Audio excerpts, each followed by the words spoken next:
தூய சக்தி, தூர சக்தி, துர்நாற்ற சக்தியெல்லாம் இன்றைக்கி சொல்கிறீங்கல்ல. கல்லாப்பட்டி கூட்டணியை வச்சு தான் இன்றைக்கி ஆட்சியாக நடக்குது உங்கள் ஆட்சி. இந்து அறநிலையத்துறை அமைச்சர் குறிப்பிடுறாரு, எதிர்க்கட்சிகளே இல்லாத சூழ்நிலை உருவாக்குவோம், முதலமைச்சராக வருவார் விஜய் அப்படின்றாரு. ஒரு சனாதனவாதி என்பதை நிரூபித்தவர் அவர். எந்த சென்சி உங்களை தூக்கி வைத்து கொண்டு ஆடியதோ அதே சென்சி உங்களை எக்ஸ்போஸ் செய்யும். தமிழ் தாய் வாழ்த்து பாடுவதற்கு போய் பிரைம் மினிஸ்டரோட பெர்மிஷன் கேட்கக்கூடிய ஒரு அவலத்தை நம்ம எங்கேயாவது கேட்டோமா? இல்லை, அதையும் குறிப்பிட குதிரை பேர்ன்ற எங்கே குதிரை பேர் நடந்துச்சு? எங்கே கண்ணு முன்னால் தான் நடந்துச்சா? இப்போ 4 எம்எல்ஏ போயிட்டாங்கல்ல சார், அவங்க பிடிச்சி தான் வந்திருக்காங்க.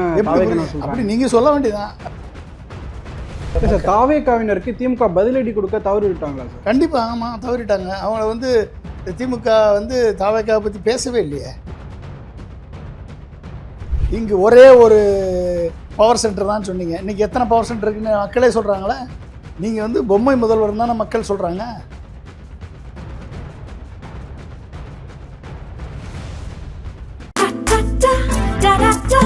Taste the Milky Mist ice cream. Milky Mist ice creams. குளு குளுன்னு காத்து வீசுது. உங்கள் சத்யாவில் குளு குளு ஏசி ஆஃபர். தி டிபேட் நேயர்களுக்கு வணக்கம். அப்துல் கலாம் அவர்களின் அறிவியல் ஆலோசகரும் அரசியல் விமர்சனமான திரு பொன்ராஜ் அவர்கள். சார் வணக்கம் சார். வணக்கம்பா.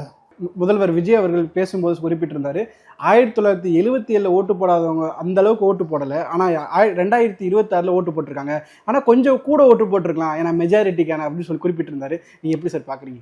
அது எம்ஜிஆரை காட்டிலும் நான் பெரியவன் என்ற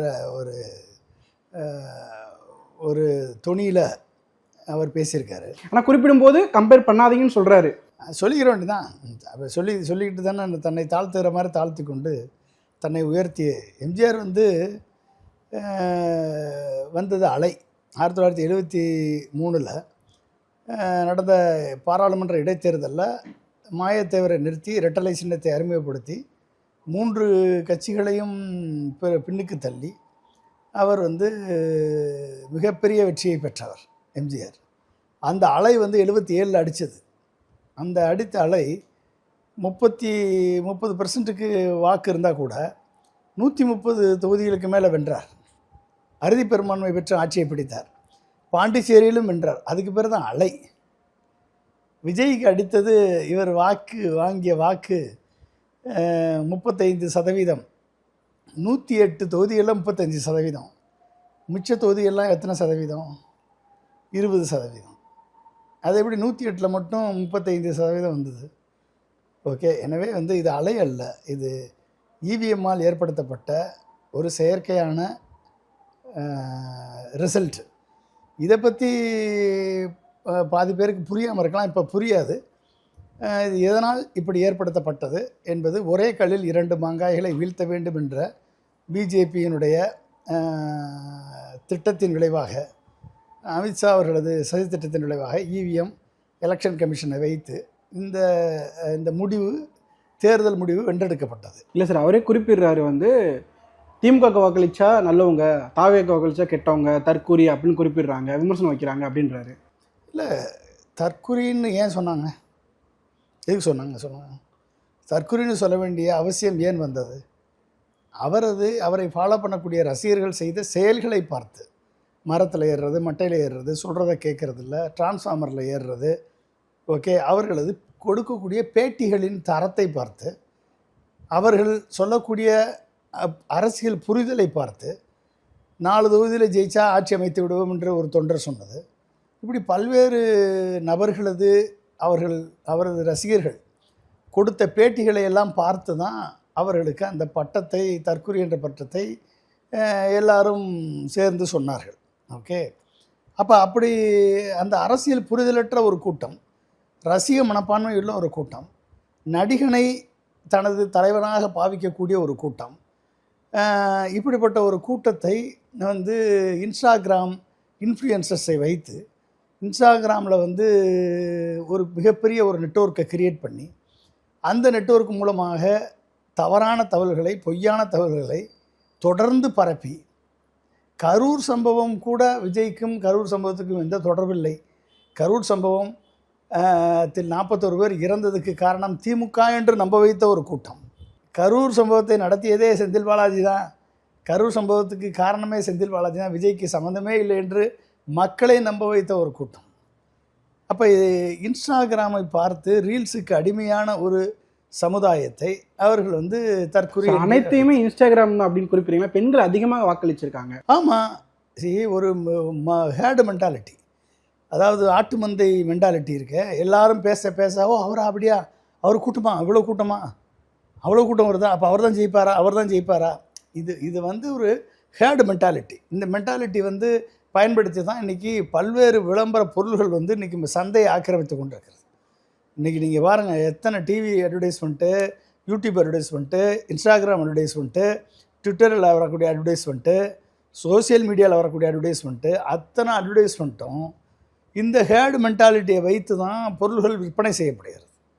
அப்போ பொருள்களை வந்து நீங்கள் வந்து ஒரு எதுக்கும் உதவாத ஒரு பொருள்களை அழகாக பேக்கேஜ் பண்ணி இதுக்கு தான் உதவும் என்று சொல்லி நீங்கள் பேசிட்டிங்கன்னா அது வந்து லட்சக்கணக்கான மக்களை கொண்டு சென்று சேர்ந்து விடும்.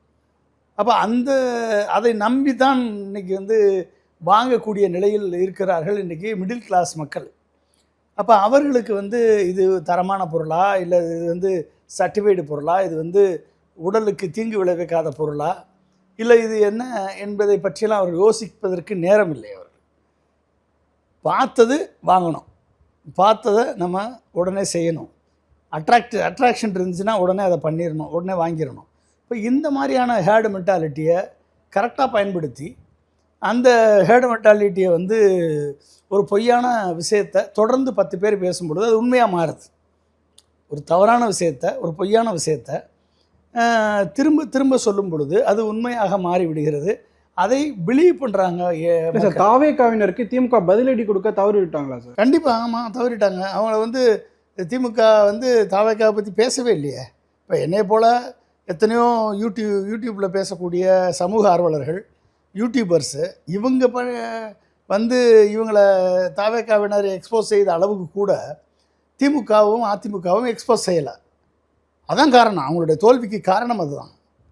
அப்போ ஒரு தவறை, ஒரு குற்றத்தை, ஒரு பொய்யை தொடர்ந்து மக்கள்கிட்ட சொல்லிக்கிட்டே பரப்பிக்கிட்டே இருக்கும் பொழுது என்ன ஆகுதுன்னா, ஓ இது உண்மைதானா என்று நம்பக்கூடிய ஒரு ஹேர்டு மென்டாலிட்டி உருவாகுது. அப்போ அந்த மென்டாலிட்டியை வந்து பயன்படுத்தி கொண்டு வெற்றி பெற்றது தான் இந்த தாவேகா. எனவே அவர்களை வந்து தற்கொலைன்னு சும்மாலாம் சொல்லலை. அது வந்து அது சொன்னது உண்மையிலே வந்து இந்த ஜென்சி இளைஞர்களுக்கு கோபம் ஏற்பட்டிருக்கலாம். நம்ம எங்களை போய் தற்கொலைன்னு சொல்கிறாங்களேன்னு. இல்லை, திமுக கூட இப்போ ஜென்சி மீட்டப் வச்சுருக்காங்க. கடந்த 2 நாளுக்கு முன்னாடி ஜென்சி மீட்டப் வச்சுருந்தாங்க. அவங்க தேர்தலுக்கு பிறகு தான் இந்த முக்கியத்துவத்தை புரிஞ்சுக்கிற மாதிரி ஒரு விமர்சனம் வைக்கிறாங்க. ஏன் தேர்தலுக்கு முன்னாடி இளைஞர்களே ஜென்சிக்கு முக்கியத்துவம் கொடுத்துருந்தா வெற்றி பெற்றிருக்கலாம் அப்படின்னு சொல்லி அந்த திமுக சார்ந்த ஜென்சி இளைஞர்களே குறிப்பிடுறாங்க. இப்போ தான் அவங்க புரிஞ்சுக்கிறாங்க திமுக அப்படின்னு. அது அப்படி இல்லை. எல்லா திமுக ஏற்கனவே வந்து பிரசாந்த் கிஷோரை வச்சு பண்ணாங்க. இந்த வட்டம் வந்து பெண் அமைப்பு அதை பண்ணியது. அதே மாதிரி அதிமுகவும் சுனில் கனகலை வச்சு அவங்க ஒரு டீமை வச்சு ஏதோ பண்ணாங்க. ஸோ எல்லாருமே அதை பண்ணுறாங்க. ஆனால் என்ன பிரச்சனைனா, யாரை டார்கெட் பண்ணுறீங்கன்றது முக்கியம். அப்போ DMK versus TVK versus DMK, இது வந்து அவருடைய டார்கெட்டு. அப்போ அந்த டார்கெட்டை ஒரு நடிகர், ஒரு பிரபலமான நடிகர் பண்ணும் பொழுது திமுக அதை தவற விட்டது, அதிமுகவும் அதை தவற விட்டார். அவர்களுக்குள் தான் போட்டி என்ற நிலையை எல்லாருமே கணிச்சோம். நம்ம வந்து கிரவுண்டில் ஃபீல்டில் வந்து பிஜேபி எதிர்த்து தான் போராட வேண்டிய சூழல் இருந்தது. பிஜேபி அந்தளவுக்கு வந்து மத்திய ஒன்றிய அரசு தமிழ்நாட்டுக்கு அந்தளவுக்கு கேடுகளை செய்து கொண்டிருந்தது. எனவே அதை எதிர்த்து போராட வேண்டிய சூழல் இருக்கும் பொழுது இது பிஜேபியினுடைய மற்றொரு வடிவமாக, தாவேகா என்ற வடிவமாக, பிஜேபி சார்ந்த நபர்களால், ஏன்னா பிஜேபி டைரெக்டாக வந்து இங்கே ஜெயிக்க முடியல என்பது வெட்ட வெளிச்சமாகிடுச்சு. இன்றைக்கி அண்ணாமலையே தனி கட்சி ஆரம்பிக்க போகிறாருன்ற லெவலுக்கு ஆகிப்போச்சு. அப்போ என்ன அர்த்தம், பிஜேபிக்கு இந்த பருப்பு இங்கே வேகாது, இன்னைக்கு தனி கட்சி ஆரம்பித்து தமிழ் ஐடென்டிட்டியோடு உள்ளே வந்தால் தான் நம்ம ஜெயிக்க முடியும் என்பதை விஜய் நிரூபிச்சிருக்கார். அப்போ விஜய் யாருக்கான ஆள் அப்படின்றத வந்து எக்ஸ்போஸ் பண்ணியிருக்கணும். நீ பிஜேபியினுடைய மறுவடிவம் தான், உன்னை விட மாட்டோம்னு சொல்லி இவங்க அடிச்சிருந்தாங்கன்னா இந்த இந்த இந்த மாற்று வந்து இது இப்படிப்பட்ட ஒரு ரிசல்ட் வந்திருக்காது. அதை செய்ய தவறியது திமுக அதிமுக, அதில் எந்த விதமான மாற்றம் இல்லை. இவருடைய பிஜேபியுடைய மாற்று வடிவம் தான் இவர். பிஜேபி தான் வந்து ஒய்+ செக்யூரிட்டி கொடுத்தது, பிஜேபியினுடைய தான் வந்து உடனே கட்சிக்கு அங்கீகாரம் கொடுத்தது, பிஜேபி தான் கேட்ட சின்னத்தை கொடுத்தது. ஓகே, பிஜேபி தான் வந்து எல்லா வகையிலையும் ஹெல்ப் பண்ணிச்சு என்பதை இவர்கள் புரிந்து கொள்வதற்கே நேரமாகிவிட்டது. நமக்கெல்லாம் தெரியும் அது. சார் குறிப்பிட்டு எல்லாமே பாஜக தான் தாவேகாக்கு பின்புல இருக்கிறாங்கன்னு எப்படி சார் சொல்றது? எப்படி சொல்ல முடியும்? எப்படி சொல்ல முடியும்? அதான் நீங்களே நம்ப மாட்டீங்கல்ல, உங்களுக்கு எப்படி தெரியும்? இப்போ தெரியாது அது. ஏங்க ஒரு அலை அடிக்கிறதுனா தமிழ்நாடு முழுக்கெல்லாம் அலை அடிச்சிருக்கணும். 108 சீட்டு மட்டும் அலை அடிச்சிருக்கு. மக்கள் தேர்ந்தெடுத்துட்டாங்களா தாவேகாவை? ஆட்சி அமைக்கக்கூடிய முழு அதிகாரத்தை கொடுத்தார்களா? இல்லை, யாருமே வந்து தேர்தலுக்கு முன்பு வந்து விஜய் வந்து இப்படி ஒரு வெற்றி பெறுவார் என்று யாருமே கணிக்கல. அதுதாங்க 35% எடுப்பான்னு யாரும் சொல்ல. 15%, 25% சொன்னாங்க. அப்படி இருக்கையில் அவர் 108 இடங்கள் வெற்றி பெற்றதே பெரிய நம்பர் தானே சார். அது உங்களுக்கு அப்படி தான் தெரியும். மக்கள் கூட்டத்தை காமிச்சாச்சுல்ல, பெர்செப்ஷன் கிரியேட் பண்ணியாச்சுல்ல. இன்றைக்கி நீங்கள் நம்புறீங்களா இல்லையா? நீங்கள் போன முறை 2 முறை திருச்சிக்கு போனார் திரு விஜய், முதல்வர் விஜய் அவர்கள் நடிகராக போனார், அரசியல் கட்சி தலைவராக போனார். போகும்பொழுது இருந்த கூட்டம் எங்கே? இன்றைக்கி அவர் முதலமைச்சராக போனார். 5000 பேர் மட்டும் தான் அனுபவிச்சிருக்காரு. தெருவில் எத்தனை பேர் நின்றுருந்தாங்க? ஏர்போர்ட்லேருந்து கூட்டமாக தானே போனார்.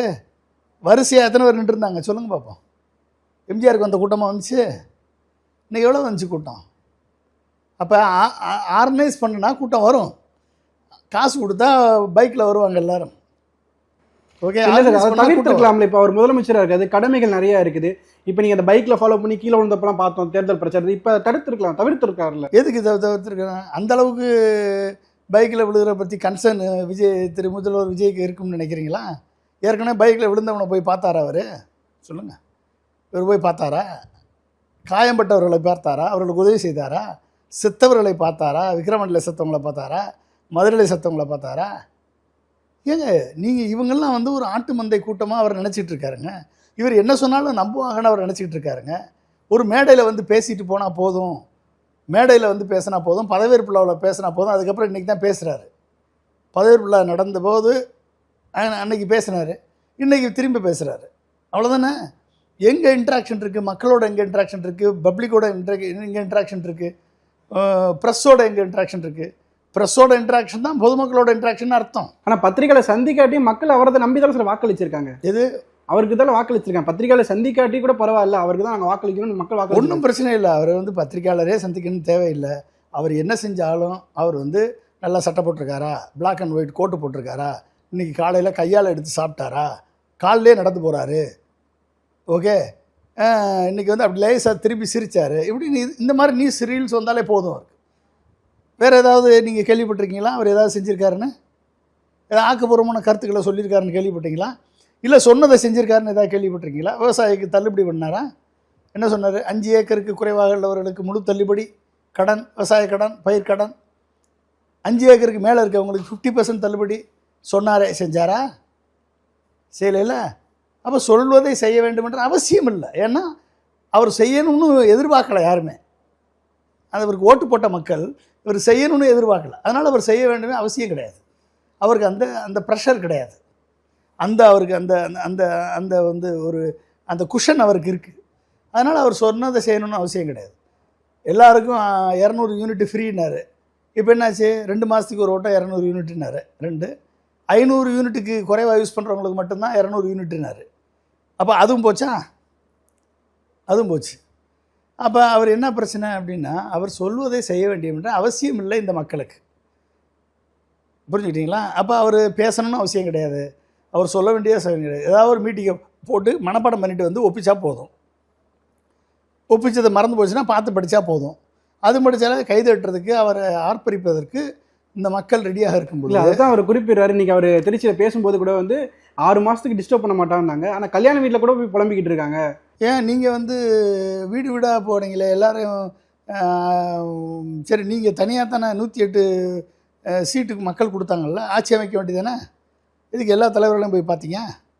எதுக்கு எடப்பாடியை பார்க்காம எதிர்க்கட்சி குதிரை பேரத்தில் ஈடுபடக்கூடிய சூழலை உருவாக்குனீங்க? எதுக்கு டிடிவி தினகருடைய அமமுகவை இழுத்தீங்க குதிரை பேரத்தை வச்சு? இந்த குற்றச்சாட்டுகள்லாம் குதிரை பேரத்தில் ஈடுபடுறானா அப்படின்னு ஏன் ஈடுபட்டீங்க? நீங்கள் தானே ஈடுபட்டீங்க, வேறு யார் வந்து ஈடுபட்டாங்களா? அமமுக எம்எல்ஏவை இழுத்தது குதிரை பேரத்தின் மூலமாக.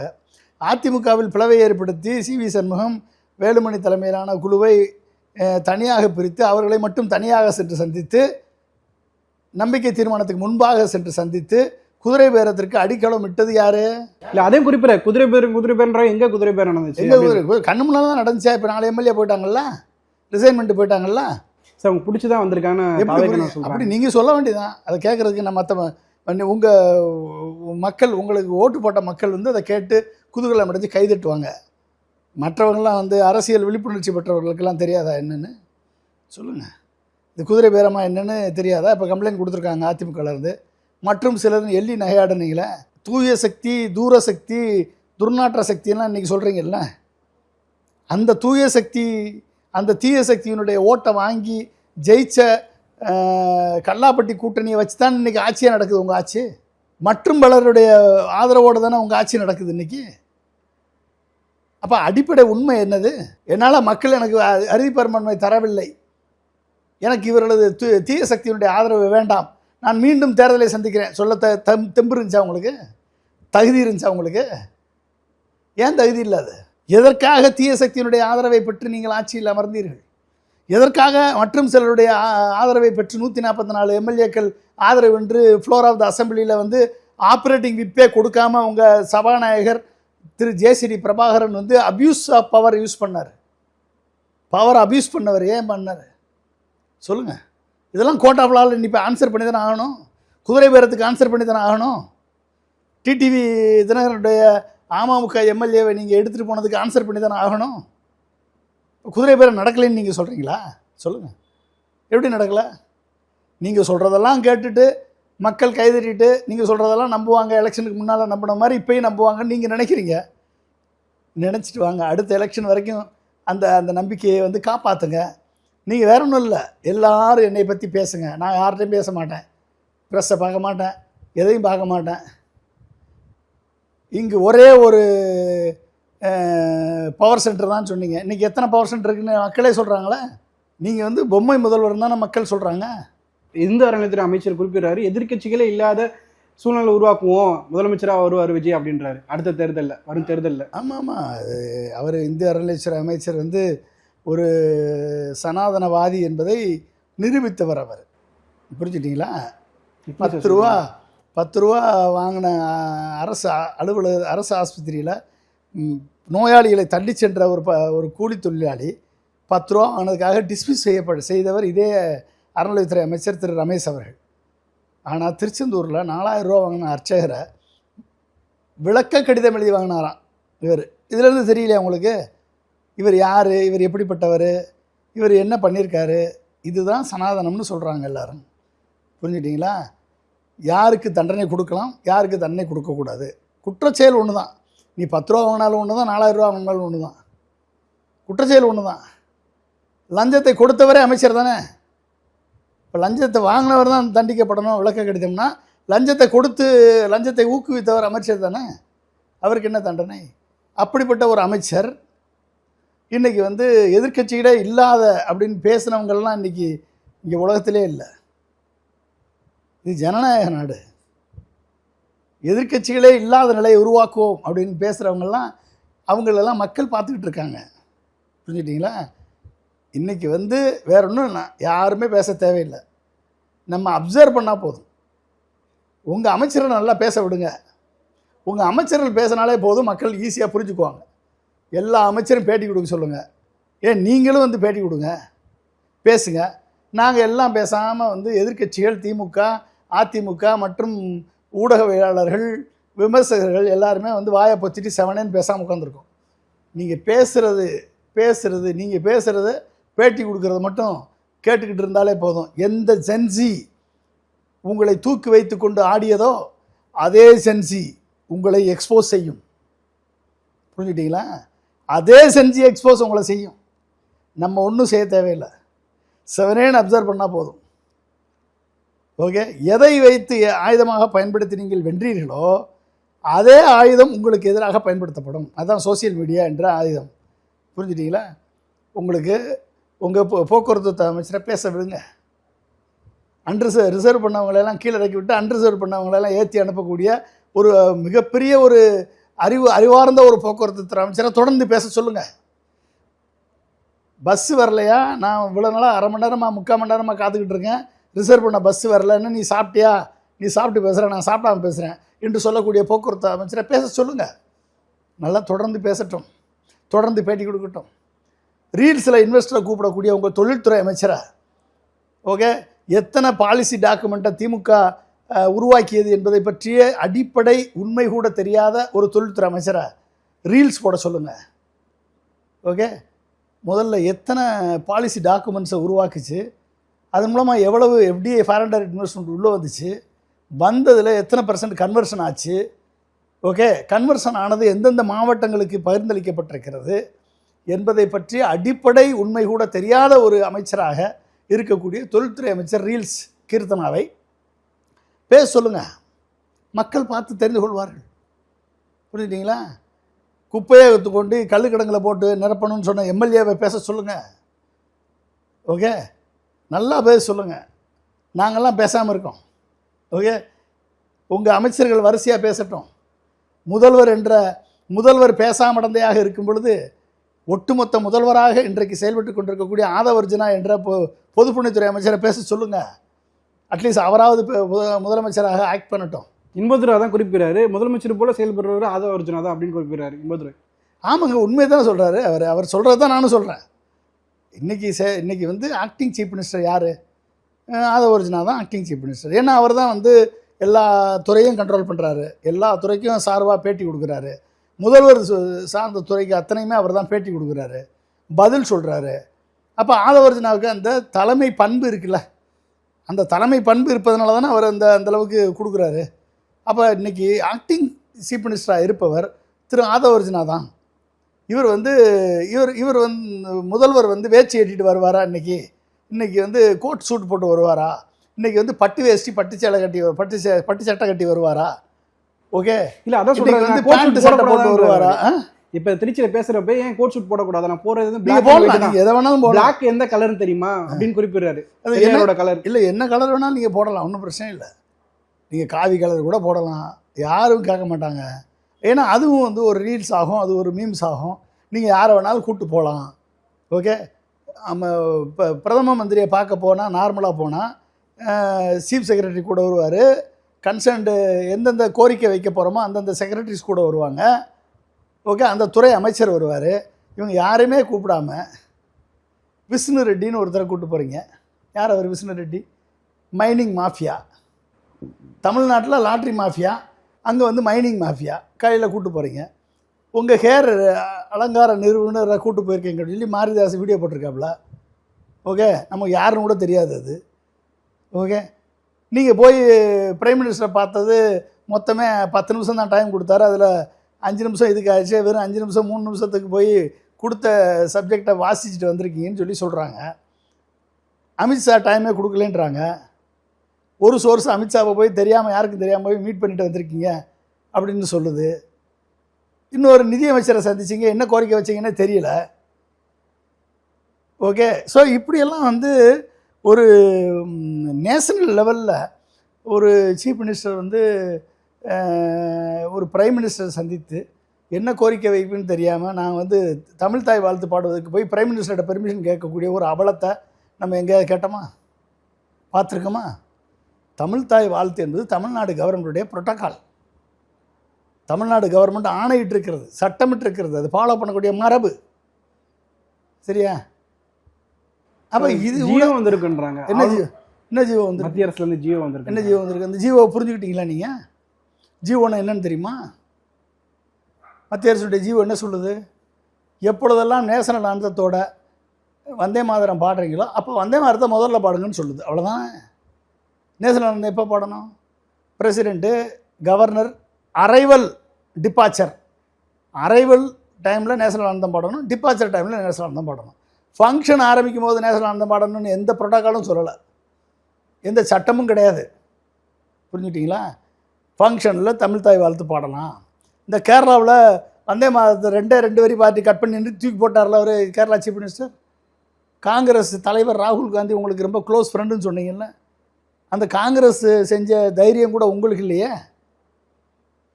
இல்லை, நாங்கள் சொல்லியிருக்கோம், நாங்கள் ரிக்வஸ்ட் வச்சுருக்கோம் அப்படின்னு உங்கள் அமைச்சர்கள் சொல்கிறார்கள். யாருக்கு ரிக்வஸ்ட் வச்சிங்க? எதுக்கு ரிக்வஸ்ட் வச்சிங்க சொல்லுங்கள். சரி, குர்பானிலாம் வந்து மாடுகளை பலியிடக்கூடாது என்று ஒரு உத்தரவு போட்டார் ஒரு நீதிபதி. என்னாச்சு உங்களுடைய அரசனுடைய ரெஸ்பான்ஸ்? அதுக்கு உங்களை நம்பி வாக்களித்தார்களே இளைஞர்கள், முஸ்லீம் இளைஞர்கள், முஸ்லீம் பெரியவர்கள் வாக்களிச்சிருப்பாங்கன்னு எனக்கு தெரியல. ஆனால் முஸ்லீம் இளைஞர்கள், ஜென்சி இளைஞர்கள் உங்களுக்கு வாக்களிச்சிருக்கிறதா டேட்டா சொல்லுதே. கிறிஸ்டியன் இளைஞர்கள் உங்களுக்கு வாக்களிச்சதா டேட்டா சொல்லுது. அவர்களுக்கு நீங்கள் இந்த குர்பானி டைமில் என்ன பண்ணீங்க? அமைதியாக இருப்பது தான் அரசின் கடமையா? சொல்லுங்கள். உங்களது செயல்பாடுகள் தான் வெட்ட வெளிச்சமாக தெரிகிறது. உங்களது செயல்பாடு 2500 தரேனீங்க, இன்னும் அதுக்கான எந்த ஸ்டெப் எடுக்கலை. 5 லட்சம் பேரை அப்பாயின்ட் பண்ணி நியமனம் பண்ண போகிறீங்க. 18,000 சம்பளத்தில் நீங்கள் அது எப்போ பண்ண போகிறீங்கன்னு தெரியல. 3 வாரங்கள் தான் ஆயிருக்கு. ஆமாம், எல்லாம் என்னங்க பணம் தான் மாதம் 25,000 கோடி வருதுங்க. மாதம் கஜானா 25,000 கோடி வருது, வருமானம் வருது. ஏன் பண்ண முடியல உங்களால்? என்ன 2 மாதம் ஆயிருக்கு? என்ன கஜானா காலி பண்ணிட்டேன்னு மக்களை ஏமாத்துறது மாதிரி எங்களை எல்லாம் ஏமாற்ற முடியுமா? சொல்லுங்கள். மாதம் 25,000 கோடி வருது. எப்படி வருது நான் சொல்லவா? ஏற்கனவே நான் சொல்லியிருக்கேன். நான் சொல்லவா? அப்போ அந்த 25,000 கோடி வச்சு என்ன பண்ணுறீங்க? ஏன் விவசாயிகளுக்கு நீங்கள் சொன்ன வாக்குறுதியை நிறைவேற்ற முடியலை உங்களால்? ஏன் முடியலை? ஏன் 2,500 கொடுக்கல? ஏன் கேஸ் கொடுக்கல? சிலிண்டர் கொடுக்கல? ஏன் வந்து தாய்மாமன் சீர் கொடுக்கல? யாரும் கல்யாணம் ஆகலையா? யாரும் குழந்தை பெறலையா? இப்போ கூட நாலஞ்சு முகூர்த்தம் நடந்துச்சே, அவங்களுக்கெல்லாம் தாய்மாமன் சீர் கொடுத்துட்டீங்களா? இல்லை 1 கிராம் தங்கம் கொடுத்துட்டீங்களா? ஏன் கொடுக்கல? எப்போ கொடுப்பீங்க? சொன்னது செய்யணும்னா சொன்னது தானே செய்யுங்க. எது சாத்தியமோ, எது ப்ராக்டிக்கலோ, எது ஃபீஸிபிளோ, எது பாசிபிளோ, எது செய்ய முடியுமோ அதை மட்டும் தான் செய்வேன். அவங்களும் 100% என்னை நம்புங்கள் சொன்னது யாரு? இல்லை, அந்த கட்சி சார் குறிப்பிடுறாங்க. கடந்த திமுக ஆண்டுகளில் பல திட்டங்கள் 4ஆம் ஆண்டுல 3ஆம் ஆண்டுல தான் செயல்படுத்தினாங்க. நாங்கள் வந்து 1 மாதம் கூட முடியல, அதுக்குள்ளே எல்லா திட்டங்களும் நீங்கள் தானே சொன்னீங்க. எல்லாமே என்னால் வந்து பண்ண முடியும், நான் வந்து ஃபீஸிபிளான்னு சொன்னது யார்? நீங்கள் தானே சொன்னீங்க. திமுக சொல்லிச்சா? திமுக முதல்ல பொருளாதாரத்தை உயர்த்துச்சு. பொருளாதாரம் உயர்த்துவதற்கு 4%லேருந்து 6% இருந்த பொருளாதாரத்தை 11.19%க்கு திமுக தலைவர் திரு மு.க. ஸ்டாலின் உயர்த்துவதற்கான ஸ்டெப் எடுத்தார்.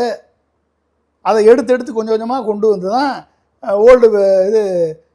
தமிழ்நாடு அசூர்டு பென்ஷன் ஸ்கீமை கொண்டு வந்து அனைவருக்குமே வந்து பென்ஷனை வந்து உத்தரவாதப்படுத்தினார். அவங்க சொன்ன ஸ்கீமை கொஞ்சம் கொஞ்சமாக தான் அவங்க வந்து பணத்தை ரெடி பண்ணாங்க. புரிஞ்சுட்டிங்களா? நீங்கள் அதை பற்றியெல்லாம் உங்களுக்கு கவலையே இல்லை. எல்லாம் என்னால் முடிகிறத தானே செய்வேன்னு சொன்னீங்க. நீங்கள் முடிகிறது தானே செய்வேன்னு சொன்னீங்க. செஞ்சீங்களா? நீங்கள் செய்யலைனாலும் பரவாயில்ல, நீங்கள் வந்து நல்லா நிம்மதியாக சாப்பிடுங்க, கையால் எடுத்து சாப்பிடுங்க, நிம்மதியாக இருங்க அப்படின்னு சொல்லக்கூடிய உங்கள் தொண்டர்கள் ரொம்ப பேர் இருக்காங்க. அதனால் கவலையே இல்லை, நீங்கள் எதுவுமே செய்ய தேவையில்லை. 2,500 கொடுக்கணும் அவசியம் இல்லை.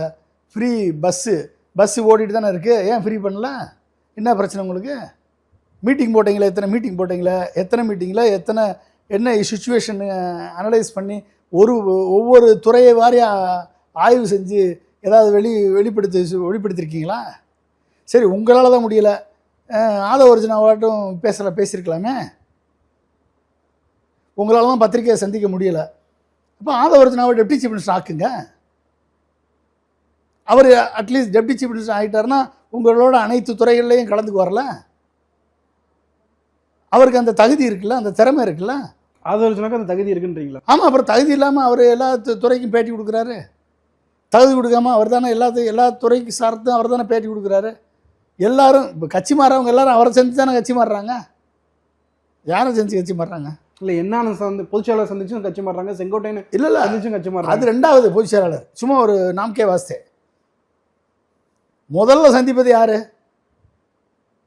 கட்சி மாறுவதுக்கு அது தலைமை செயலகத்திலே கட்சி மாறுறாங்க, தலைமை செயலகத்திலே கார்டு கொடுக்குறாங்க, கட்சி தாவே ஆஃபீஸாக மாறி நிற்கிது.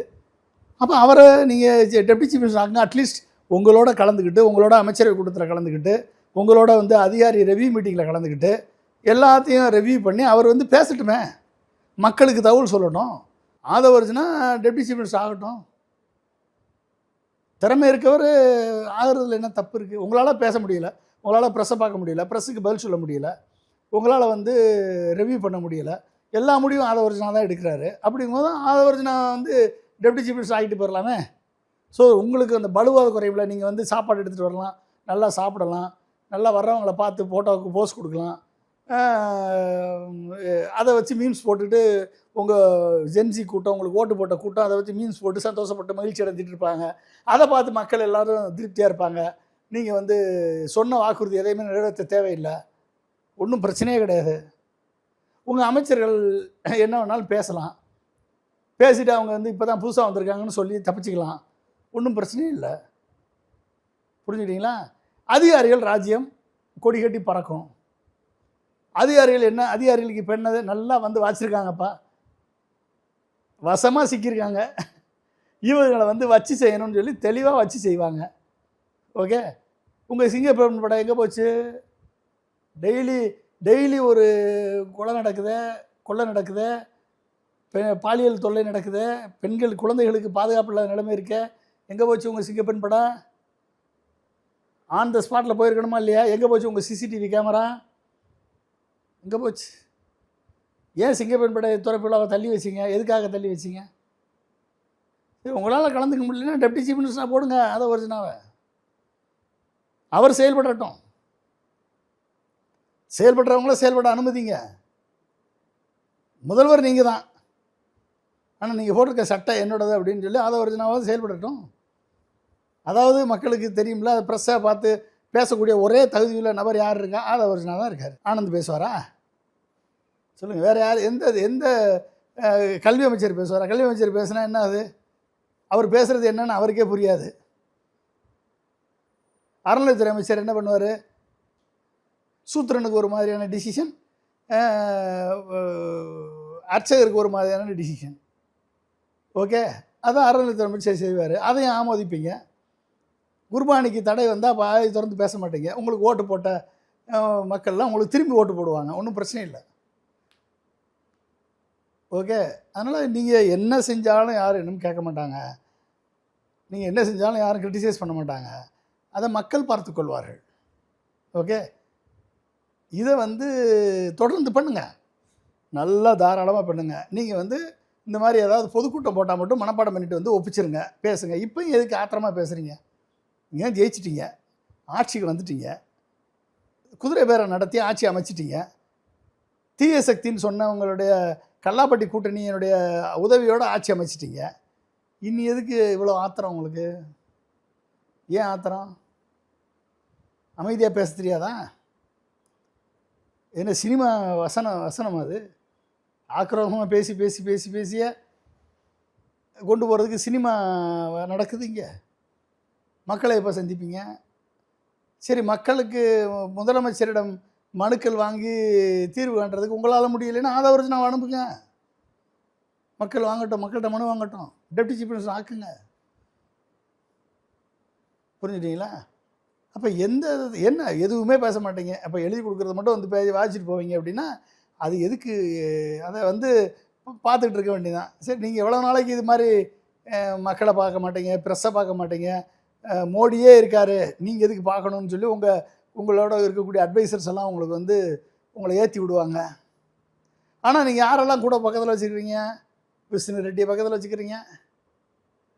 ஓகே, கோடீஸ்வரர்கள், கொள்ளை மைனிங் மாஃபியா, லாட்ரி மாஃபியாவெல்லாம் பக்கத்தில் வச்சுருக்கீங்க. சரியா? நீங்கள் நல்லாட்சி கொடுப்பீங்கன்னு உங்கள் தொண்டர்கள் நம்புகிறாங்க. நல்லாட்சி கொடுங்க. ஓகே, முதல் பழிவாங்கல் நடவடிக்கையே என் மேலே தான்.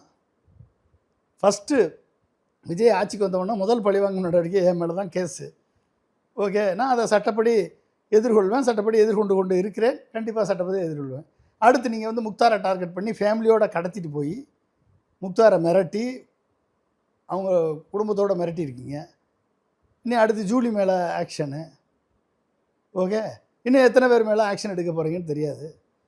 ஓகே, இந்த அல்லு சில்லுன்னு சொல்கிறீங்களா, இந்த அல்லு சில்லுகள்லாம் வந்து உங்களுக்கு வந்து இடைஞ்சல் தர்றாங்கன்னு நீங்கள் நினச்சிக்கிட்டு இருக்கீங்க. ஜனநாயக நாட்டில் பேச்சுரிமை பறிக்கப்படுகிறது, கருத்துரிமை பறிக்கப்படுகிறது என்ற நிலை ஏற்படும் பொழுது, ஓகே, இதே ஜென்சி கிட்டு, எந்த ஜென்சி கிட்டு உங்களை தூக்கி வைத்து ஆடியதோ அதே ஜென்சி கிட்டு அதே ஆயுதத்தை கையில் எடுக்கும். அப்பொழுது உங்களால் எதுவும் செய்ய முடியாத நிலைக்கு தள்ளப்படுவீர்கள். நியாயமான, நேர்மையான, தூய சக்தி என்று சொல்லி வந்து இன்றைக்கு தீய சக்தியாக மாறி நிற்கக்கூடிய இந்த தாவேக அரசு ஓகே மக்களுக்கு நல்லாட்சி வழங்குவதற்கான செயல்களை விட்டுவிட்டு ஓகே பழிவாங்கும் நடவடிக்கையில் ஈடுபட்டு கொண்டிருந்தால் ஓகே மக்களையே சந்திக்காமல் ஈடுபட்டு கொண்டிருந்தால் சீக்கிரம் உங்கள் முகம் வெளிப்படும், சீக்கிரம் நீங்கள் எக்ஸ்போஸ் ஆவீங்க. தொடர்ந்து இதை செய்யுங்கள் திரு முதல்வர் அவர்களே, தொடர்ந்து செய்யுங்கள். ப்ரெஸ்ஸை பார்க்காதீங்க, யாருக்கும் பேட்டி கொடுக்காதீங்க, மாதத்துக்கு ஒரு வட்டம் ஏதாவது ஒரு மீட்டிங் போட்டு கத்தி பேசுங்க. ஓகே உங்கள் அமைச்சர்களை பேச விடுங்க. Okay right. அழகான ஆட்சியை தமிழக மக்கள் என்ஜாய் பண்ணட்டும். ஓகே நம்ம மற்றவங்க எல்லாரும் நம்ம வேடிக்கை பார்ப்போம், நம்ம சுட்டி காட்டுவோம், தவறுகளை சுட்டி காமிப்போம். ஓகே இதை எப்படி திருத்துறீங்கன்றதையும் நம்ம ஃபாலோ பண்ணுவோம். உங்களை ஃபாலோ பண்ணி உங்களை ட்ராக் பண்ணுறதுக்கு உங்கள் சென்சிக்கிட்டே இருக்கான், உங்ககிட்ட உங்களுக்கு ஓட்டு போட்டவனே இருக்கான். பேரன் சொல்லி ஓட்டு போட்டவன், பாட்டி சொல்லி ஓட்டு போட்டவன், இது பேத்தி சொல்லி ஓட்டு போட்டவன், மகன் சொல்லி ஓட்டு போட்டவன், மகள் சொல்லி ஓட்டு போட்டவங்கன்னு எல்லோரும் இருக்காங்க. இவங்க அத்தனை பேரும் ஓகே அதே மகனையும் மகளையும் பேரனையும் பேத்தியையும் ஓகே கேள்வி கேட்பார்கள். அந்த கேள்விக்கு பதிலாக அதே சென்சிக்கிட்டு திரும்ப சோசியல் மீடியாவில் வந்து உங்களை கேள்வி கேட்பான். நாங்கள்லாம் கேள்வி கேட்க அவசியம் இல்லை, நாங்கள் அப்பப்போ தொட்டு காமிச்சா போதும். ஓகே உங்களை பற்றி நாங்கள் கவலைப்படக்கூடிய ஆளுகளும் கிடையாது. ஓகே இதே மாதிரி தொடர்ந்து செய்யுங்க, ஒன்றும் பிரச்சனை இல்லை. ஓகே மக்கள் உங்களை பார்த்து கொள்வார்கள். பொறுத்திருந்து பார்ப்போம் சார். பல தகவல்கள் பகிர்ந்ததுக்கு ரொம்ப நன்றி சார். நன்றி.